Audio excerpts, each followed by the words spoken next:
Mucus clogging a tracheostomy tube is often a constant struggle for someone who has a tracheostomy tube. When mucus builds up in the tracheostomy tube, it may make it very difficult or even impossible to breathe. Despite this complication, there are a number of things a person can do to prevent mucus from plugging the tracheostomy tube. Normally, when a person breathes, air is hydrated by the nose and mouth before it enters the lungs. The lungs are a very moist environment. The moisture allows for mucus to easily pass through the respiratory tract, trapping microorganisms and pushing them out of the lungs and airways. With having a tracheostomy tube, air passes into the respiratory tract through the tracheostomy tube and enters the lungs. The air which is inhaled is very, very dry. When the dry air enters the respiratory tract, it pulls moisture from its surroundings. This causes the airways to dry out. Mucus, which was once very fluid and freely passed through the airways, loses moisture and becomes very sticky. As the mucus travels up the airway, it can accumulate in the tracheostomy tube and cause the tracheostomy tube to become clogged with mucus. For this reason, when a person has a tracheostomy tube, it is essential to keep hydrated. I cannot tell you how many people have contacted me over the years and have told me about their thick mucus secretions and mucus clogging their tracheostomy tube. When I ask the person, "How much fluids do you drink a day?" the person tells me 500 milliliters. 500 milliliters is equivalent to 1 bottle of water. This is not a lot of fluids. Some people tell me, "Life with the vent. I drink so much water. Woo! It's like I'm drinking a waterfall. Just so much water every day." And I say, "Well, that's great. How much do you drink?" And they say, 1 liter of fluids, 2 bottles of water. This isn't probably enough. 2 bottles of water is great, but probably not enough. Now, I will say, please check with your medical provider to find out the specific details on how much fluids you should consume in a day. But in general, this is what I've been told by my medical provider. The general guidelines are a person should drink at least 2 liters of fluids a day. That is equivalent to 4 bottles of water. And someone with a tracheostomy tube should drink more. They should drink about 3 liters of fluids, which is equivalent to 6 bottles of water. Being properly hydrated will go a long ways to prevent the mucus in the airways from drying out and possibly clogging the tracheostomy tube. Even with keeping properly hydrated, when a person has a tracheostomy tube, the airways often require additional moisture. Using a heated humidifier or a cool mist humidifier will add additional moisture to the airways. If you use a ventilator with your tracheostomy tube, please use a heated humidifier as much as possible. As the ventilator pushes air in and out of the lungs, it will quickly dry out the airways. If you only have a tracheostomy tube, it may not be necessary to use a heated humidifier. A cool mist humidifier may be utilized. Depending on the individual, a cool mist humidifier may not need to be used all day and night. Please consult with your medical provider to find out how long you should run the humidifier every day. Since using a heated humidifier or a cool mist humidifier requires a person to remain in one place and have access to an outlet, many people find running the humidifier overnight is the easiest way to use a humidifier. A heat and moisture exchanger, also called an HME, is a small device which attaches to the end of the tracheostomy tube. The HME has a small sponge inside it, which traps the moisture as a person breathes out. When a person breathes in, the moisture in the HME is released into the inspired air. This helps prevent the lungs from drying out.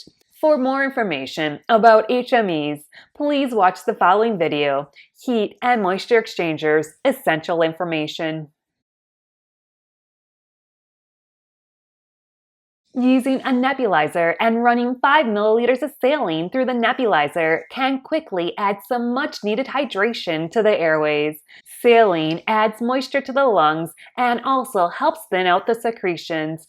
This makes it much easier for a person to either cough out the secretions or have them sucked up by a suction machine.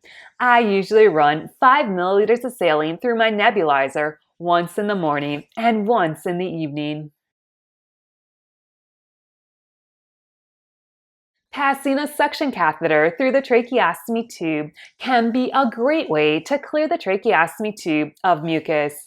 Please be very careful not to insert the suction catheter deep into the airways. This can damage the lungs and cause complications. For more information about suctioning, please see the video Suctioning 101, Essential Info and Tips. On some tracheostomy tubes, there is a small piece of plastic which fits inside the tracheostomy tube. This extra piece of plastic is called an inner cannula. The inner cannula acts as a liner to the tracheostomy tube. When mucus accumulates inside the tracheostomy tube, if an inner cannula is used, it will accumulate on the inner cannula. The inner cannula can be pulled out of the tracheostomy tube and a new inner cannula can be inserted. This allows for the mucus inside the tracheostomy tube to easily be removed when the inner cannula is pulled out. Please note, some tracheostomy tubes do not have the ability to use an inner cannula. Also, using an inner cannula will decrease the diameter of the tracheostomy tube.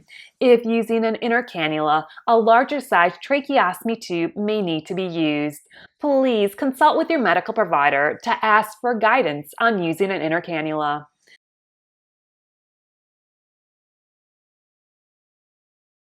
Both acetylcysteine and n-acetylcysteine are derived from the amino acid cysteine. Acetylcysteine and n-acetylcysteine vary slightly in their chemical structure, which alters the compound's properties and metabolism in the body. Both acetylcysteine and n-acetylcysteine possess mucolytic properties. They aid in the breakdown of mucus and help with its clearance from the respiratory tract. Acetylcysteine is often used in respiratory conditions and is given through a nebulizer. The nebulized form of acetylcysteine may also be called mucomist. Acetylcysteine used in the nebulizer has a very strong smell, which is similar to rotten eggs. Just nothing like the smell of rotten eggs to clear out those airways. In some people, using acetylcysteine through the nebulizer may cause coughing, headaches, and vomiting. Personally, I cannot tolerate acetylcysteine through the nebulizer. It makes me very, very sick. I start coughing nonstop. I develop a severe headache, and then I revisit my breakfast. Ugh. Eggs never look so good the second time around. Ooh. N-acetylcysteine, also known as NAC, has the ability to reduce mucus secretions and phlegm. It also decreases coughing, wheezing, and trouble breathing. This makes it helpful in treating conditions such as chronic obstructive pulmonary disease, colds, and flus. Some people with tracheostomy tubes have told me since they started taking NAC every day, they have seen a decrease in their mucus production. NAC is usually taken as a pill 1 to 2 times a day. I have taken n-acetylcysteine daily since 2012. I did not get a tracheostomy tube until 2017. I personally cannot attest if NAC has decreased my secretions because I've been using it for many years before I got my tracheostomy tube. There is a lot of controversy whether consuming dairy increases mucus production or not. I will give you my opinions based on my own experiences. For me, dairy products definitely increase my mucus production. I experienced this after getting my tracheostomy tube. My mucus was at a constant level. Several days after getting my tracheostomy tube, I ate some yogurt. I then noticed I had an increase in the amount of mucus I had. I then stopped eating yogurt and my mucus production went back down to its normal rate. Anytime I consume dairy products, I notice the amount of mucus I have increases. Someone on YouTube contacted me that her father uses a feeding tube and a tracheostomy tube. The father's tracheostomy tube was constantly clogged with mucus. The daughter looked at her father's feeding tube formula and discovered there was dairy in it. She then switched him to a dairy-free formula. A day later, her father's mucus secretions decreased. A week after changing the formula, the father had a significant decrease in his secretions, and his tracheostomy tube no longer constantly clogged with mucus. Thank you so much for joining me. Please remember to like and subscribe down below. Please also remember to comment and share. It really helps my YouTube channel. I hope you have a great day and a wonderful week. Bye-bye.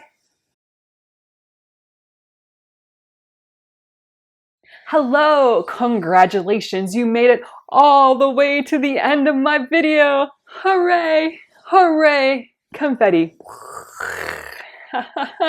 You say life with a bench, what do we win today?